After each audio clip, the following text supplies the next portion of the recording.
नारी धर्म पतिदेव ना दुजा।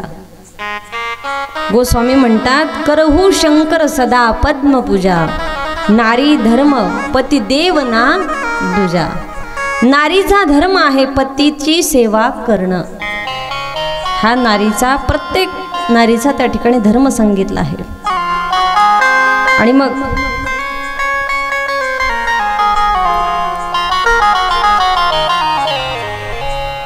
पतिव्रता धर्म त्या ठिकाणी सांगितला आहे।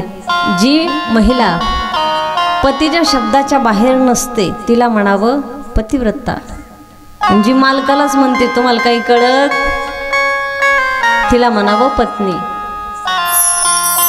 तुमच्या कोण आहेत तुम्ही तुमच्या ठरवा, मी कशाला सांगू।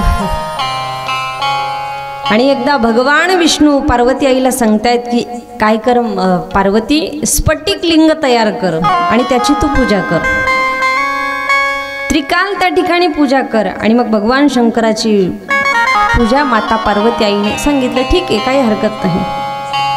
पार्वतीने विचारलं हे भोले बाबा स्फटिक लिंग म्हणजे काय? आपल्याला शिवलिंग माहिती आहे पण स्फटिक लिंग म्हणजे काय? भगवान भोले बाबाने सांगितलं ते काचेसारखं असतं त्याला म्हणावं स्फटिक लिंग।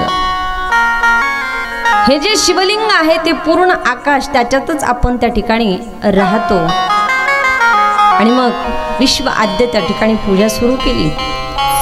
लक्ष्मीने अखंड सकाळ दुपार आणि संध्याकाळ तिन्ही टाइम त्या ठिकाणी स्फटिक लिंगाची पूजा सुरुवात केली। भगवान शंकर त्यावेळेला प्रकट झाले आणि मग लक्ष्मी मातेला म्हणायला लागले की मी तुझ्या समोर प्रसन्न आहे, सांग तुला काय पाहिजे। आशीर्वाद दिला, कारण लक्ष्मी तू आज जी पूजा केली आहे त्यामुळे तू आज नुसती लक्ष्मी राहिली नाहीस, स्फटिक लिंगाची पूजा केल्यामुळे तू आज नुसती लक्ष्मी राहिली नाहीस तर तू आजपासून महालक्ष्मी होणार। भगवान भोले बाबांनी आशीर्वाद दिला।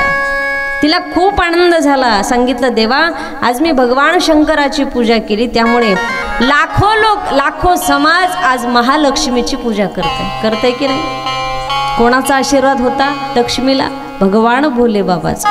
म्हणून ती लक्ष्मी आज महालक्ष्मी झाली स्फटिक लिंगाची सेवा केल्यामुळे।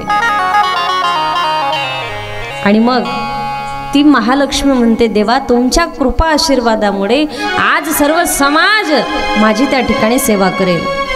अखंड त्यांच्या घरात मी जो स्फटिक लिंगाची सेवा करेल त्याच्या घरात मी अखंड वास करेल।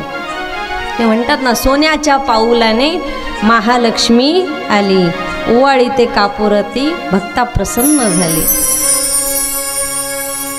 म्हणून सेवेला त्या ठिकाणी फार महत्त्व सांगितलं आहे। सेवा तुम्ही कशीही करा पण भाव त्याचा शुद्ध असला पाहिजे।